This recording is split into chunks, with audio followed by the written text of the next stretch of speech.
Assalamualaikum warahmatullahi wabarakatuh. Perkenalkan, nama saya Sekto Eko dari Prodi Pinja semester 1. Oke, hari ini saya akan membawakan materi tentang perkembangan bahasa Indonesia. Yang pertama, bahasa Indonesia dinyatakan kedudukannya sebagai bahasa negara pada tanggal 18 Agustus 1945 karena pada saat itu Undang-Undang Dasar 1945 disahkan sebagai Undang-Undang Dasar Negara Republik Indonesia.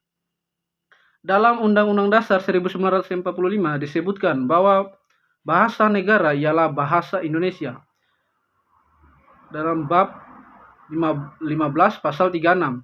Yang kedua, keputusan Kongres Bahasa Indonesia 11 tahun 1954 di Medan antara lain menyatakan bahwa bahasa Indonesia berasal dari bahasa Melayu. Bahasa Indonesia tumbuh dan berkembang dari bahasa Melayu yang sejak zaman dulu sudah dipergunakan sebagai bahasa perhubungan atau bisa disebut juga dengan lingua franca. Bukan hanya di Kepulauan Nusantara, melainkan juga hampir di seluruh Asia Tenggara. Pada zaman Sriwijaya, bahasa Melayu berfungsi sebagai berikut. Yang pertama, bahasa Melayu sebagai bahasa kebudayaan, yaitu bahasa buku-buku yang berisi aturan-aturan hidup dan sastra. Yang kedua, bahasa Melayu sebagai bahasa perhubungan atau disebut juga lingua franca antar suku di Indonesia. Yang ketiga, bahasa Melayu sebagai bahasa perdagangan, terutama di sepanjang pantai, baik bagi suku yang ada di Indonesia maupun bagi pedagang-pedagang yang datang dari luar Indonesia. Dan yang keempat, bahasa Melayu sebagai bahasa resmi kerajaan.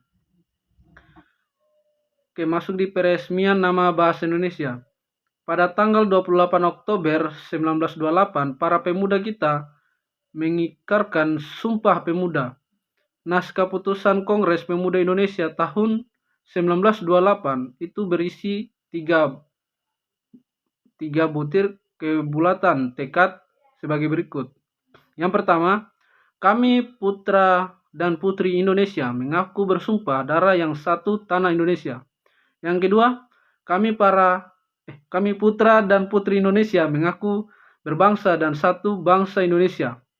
Yang ketiga, kami putra dan putri Indonesia menjunjung bahasa persatuan bahasa Indonesia. Dengan diikrarkannya Sumpah Pemuda, resmilah bahasa Melayu yang sudah dipakai sejak pertengahan abad ke-7 itu menjadi bahasa Indonesia. Oke, masuk di kedudukan dan fungsi bahasa Indonesia. Yang pertama, kedudukan bahasa Indonesia. Bahasa Indonesia berkedudukan sebagai bahasa nasional sesuai dengan Sumpah Pemuda 1928. Dan bahasa Indonesia berkedudukan sebagai bahasa negara sesuai dengan Undang-Undang Dasar 1945. Oke, yang kedua, fungsi bahasa Indonesia. Dalam kedudukannya sebagai bahasa nasional, bahasa Indonesia berfungsi sebagai yang pertama, lambang kebanggaan kebangsaan. Yang kedua, lambang identitas nasional.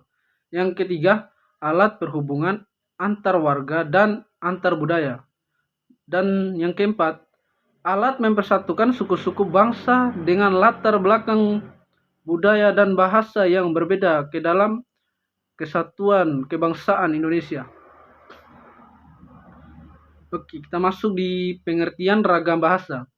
Ragam bahasa adalah bentuk bahasa yang bervariasi menurut konteks pemakaian. Ragam bahasa tidak berfungsi sebagai atribut tetap. Seorang pembicara bahasawan yang kompeten biasanya menguasai berbagai jenis ragam bahasa yang mampu menyesuaikan ragam yang dipakai dengan situasi dan tujuan berbahasa. Oke, masuk di ciri dan jenis ragam bahasa. Ragam bahasa berdasarkan media. Yang pertama bagian A, ragam lisan.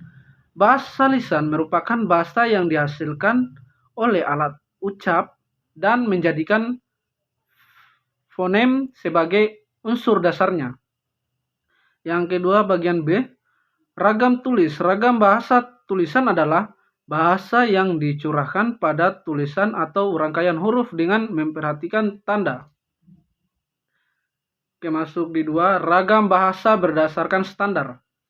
Ragam bahasa Indonesia tidak dikategorikan berdasarkan medianya saja, tetapi terdapat penggolongan ragam bahasa atas standar atau kebakuan bahasa.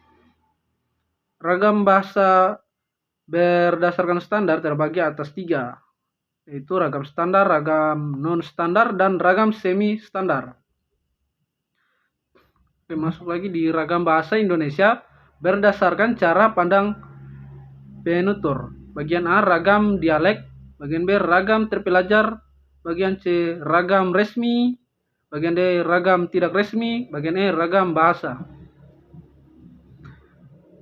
Oke, masuk lagi di pengertian ragam ilmiah.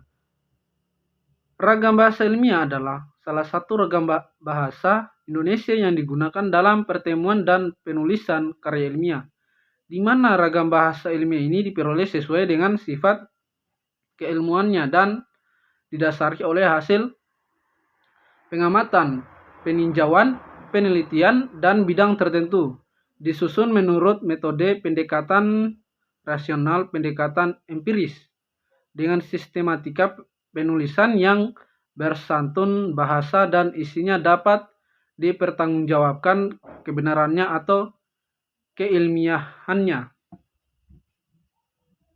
Masuk di ciri-ciri ragam bahasa ilmiah. Yang pertama adalah baku atau tempat. Yang kedua logis atau denotatif yang berlawanan dengan konotatif. Yang ketiga kuantitatif atau runtun. Oke, masuk lagi di pengertian ragam sosial. Ragam sosial yaitu ragam bahasa yang sebagian norma dan kaidahnya didasarkan atas kesepakatan bersama dalam lingkungan sosial yang lebih kecil dalam masyarakat. Misalnya, ragam bahasa digunakan dalam keluarga atau persahabatan dua orang yang akrab dapat merupakan ragam sosial. Oke, masuk di pengertian pedoman umum ejaan bahasa Indonesia atau bisa disingkat PUEBI. Ejaan bahasa Indonesia dalam kurung EBI adalah tata bahasa dalam bahasa Indonesia yang mengatur penggunaan bahasa Indonesia dalam tulisan, mulai dari pemakaian huruf, penulisan kata, penulisan unsur serapan, serta penggunaan tanda baca. Murtiani et al. 2016.